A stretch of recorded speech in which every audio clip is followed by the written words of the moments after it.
Hello, everybody. My name is Cesar Reyes, also pronounced Cesar Reyes, and this is LOC Unbound. Books Bring Us Together. This video series aims to highlight the 2022 National Book Festival theme, which, as we know, is Books Bring Us Together. We hope that our series allows us to shed light on individuals across the library and emphasize the power storytelling, literature, and books have in forging connections between us all. Today, I am fortunate to have Jennifer Evers with me. I'm going to read her short bio real quick as an introduction. Jennifer Evers is a senior book conservator at the Library of Congress, where she is a liaison for the Manuscripts, American Folklife, and Veterans History Project collections. Her previous conservation experience includes the Huntington Library, an advanced conservation internship at the Folger Shakespeare Library, and a Mellon Fellowship at the Walters Art Museum. She holds a Master of Library and Information Science degree with a certificate in book conservation from the University of Texas at Austin, as well as undergraduate degrees in studio art and psychology from the University of Arizona. Jennifer, thank you for joining me today. How you doing? I'm great. Thanks so much for having me. Of course. And so in the spirit of Books Bring Us Together, I want to ask you this first question. Can you tell us about a time when a book, or perhaps when you shared a story with someone that brought you closer to them? Sure. I kind of have a two-part answer to this one. Love it. So when I was a kid, my mom read to me all the time. So I have like very strong memories of growing up, like with her paying attention to me by reading to me. And I specifically remember like going through all the Roald Dahl stories together. So I have Yeah. really positive memories of that as a child. And one of my best friends recently had a child, and I've started buying her books and reading to her. And I just really love that sense of continuity and connection um, in like a shared experience with people over time. Yeah. Um, but I also think books can forge a connection across time and experience. Mm. And an example of this that I have is a book that one of the paper conservators and I are working on currently at the library. It's the Charles City manuscript, and it's the original laws of Virginia. It was written in the late 16 to early 1700s. And it's, just a law book. It's written in iron gall ink on handmade paper and bound in leather. Wow. But after it was out of date as a law book, it was somehow at one point transmitted to this tavern called Lorton's Tavern in Virginia. Mm. And it was used as waste paper by the tavern goers. So it has like doodles and scribbles and calculations and curses and practice signatures. And I think the reason that I feel like this book is so interesting and important is it's a very important historical object, but also you get the sense that people in the past weren't just, these historic figures who are very stoic and proper. They also wrote these really rude and scandalous things. And so it provides this sense of like, oh, they're real people. They're also just like us. I love that. I love that one, the cyclical nature that you mentioned, right? And I also love the window into the past that those doodles or rude things that they've said kind of bring to light the individuals of that time. It's fascinating. Like there's these great drawings of like little horses and dogs, and the whole thing is microfilm, so it's available on the website if anyone wants to look at it. It's pretty great. That's beautiful. So that makes me curious about my next question. What was the moment you knew that you loved literature, or was there a specific moment, or please share.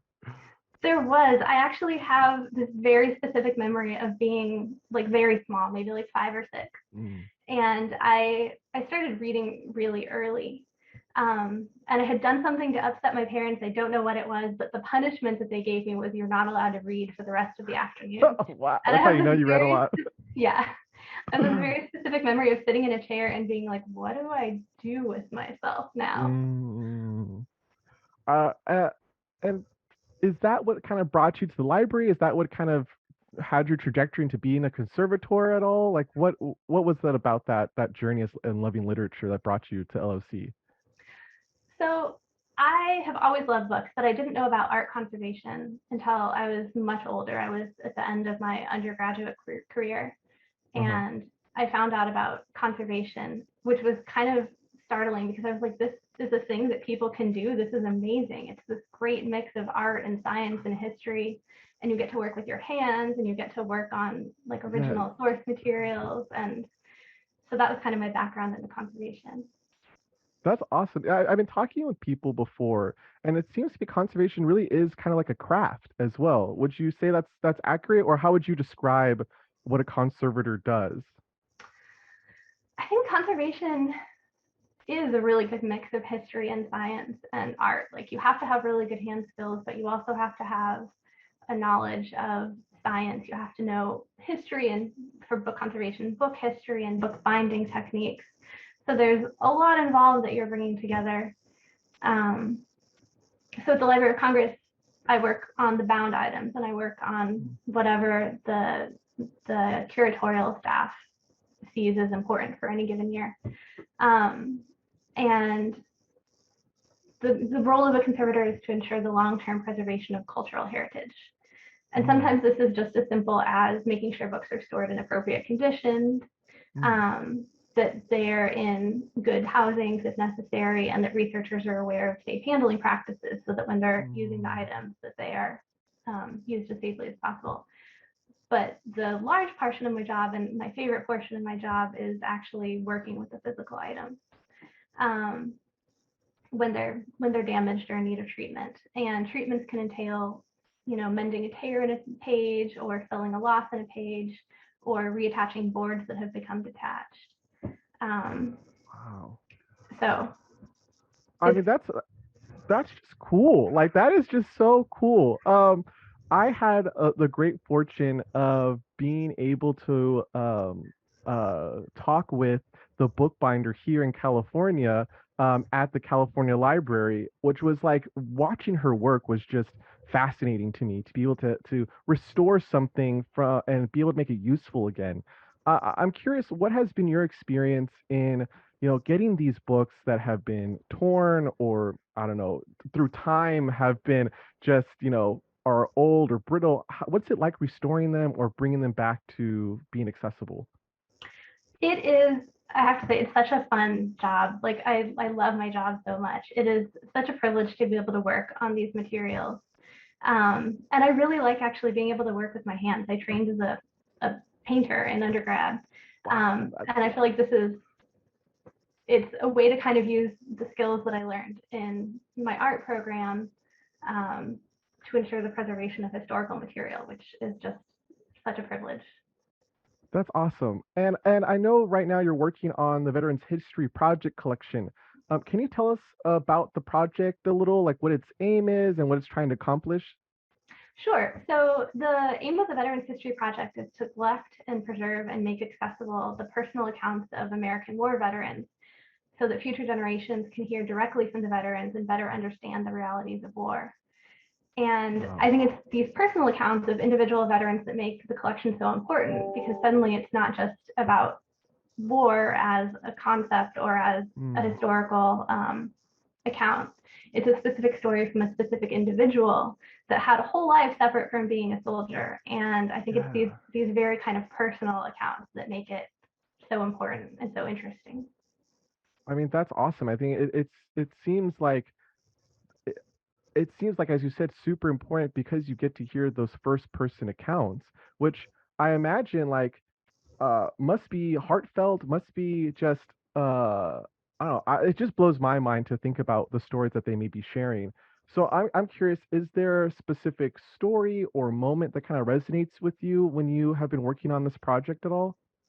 Yeah, there's a diary that I just finished reading that is the Irving W. Greenwald diary. Yeah. And he was a soldier from New York in the First World War. He was a member of the LOC battalion, and he spent a lot of time in France during the war. And he kept this diary that's a tiny little diary. It's like 3 by 5 inches, and the handwriting is just absolutely minuscule. Like I cannot read it Really? without magnification. It's so Oh tiny, and I my can't gosh. imagine like how he wrote it there while camping in less than great conditions. I sure. Um, and so it's very much like a day-to-day account of what he's going through and how he's missing his family Wow. back home. He left right before his first child was born, like 4 days Oh, before she was born. So he talks oh my about gosh. regretting not being able to see her. Mm-hmm. Um, he talks a lot every single day. He mentions like what he had for meals that day, which is Yeah. just really fascinating to see. Um, and yeah, it's such an interesting account of this individual who's writing this just for himself. He's not intending Right. this to be published or to be, read by anybody other than maybe his family at some point. But he's making a mark of who he is and what he's doing and where he is, which I think is Wow. just fascinating. Yeah, I think it's just brilliant because it's bringing to light these experiences. It's providing a voice for people in the past to share and for us to learn from, perhaps, right? Um, Exactly. where can people kind of find the Veterans Project materials? Is it online that they're able to access these, or Yes. So if you go to the library's website, you can just type in Veterans History Project, or you can just Google Veterans History Project, and it brings you to their homepage. And you can look up individual veterans if you know mm, somebody who is already part of the collection, or you can search different variables to see what you're interested in. But it's a great collection. They're working on digitizing parts of it. And there's like no? audio recordings you can listen to. It's very cool. That is awesome. And so, in the spirit of sharing stories and talking about people sharing their stories, um, is there a story that you've read recently that you connect with that people can also read? So, yes. Can I mention a couple? Oh, yes, please, please do. Okay. So the one that I just finished reading like yesterday, I think, is an audiobook, but it's David Sedaris's Happy Go Lucky. Okay. And I love him as an author because I feel like he talks about kind of very difficult things sometimes, like very um, things that are hard to talk about. So in this book, he's Yeah. talking a lot about the death of his father, and he had this very troubled Mm, relationship with his father. But he writes about it in a way that is quite funny often.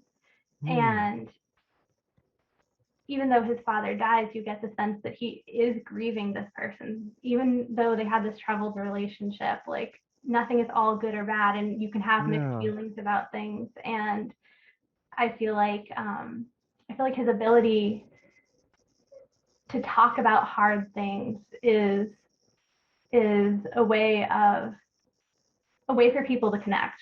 Really, Hmm. like to know that there's nothing that is taboo that can't be discussed. Like everything can be discussed, and everything connects us basically. Yeah. Um, and the other book that I've read recently that I really love is called Mudlarking, or maybe it's called Mudlarking. Mudlark. Um, so mudlarking traditionally was like 18th and 19th century children who would go down to the shore of the Thames after the tide was out, and they would collect whatever detritus was left behind and sell it. And it wasn't like a great job or a great way to make money, but it was done out of necessity. Yeah. And now people are doing it like for fun, just to find artifacts. And you have to have like a license to do it. And so No this way. lady writes about her experiences mudlarking, like going down to the riverbed and looking for things. And I think it is such an interesting book and such an interesting concept because sometimes you might not find anything. Some days you might find something great. But even if you find something kind of like mediocre, like a button or something, that can still tell a story. Like it tells you something about the person who made it, it tells you about the past. And it's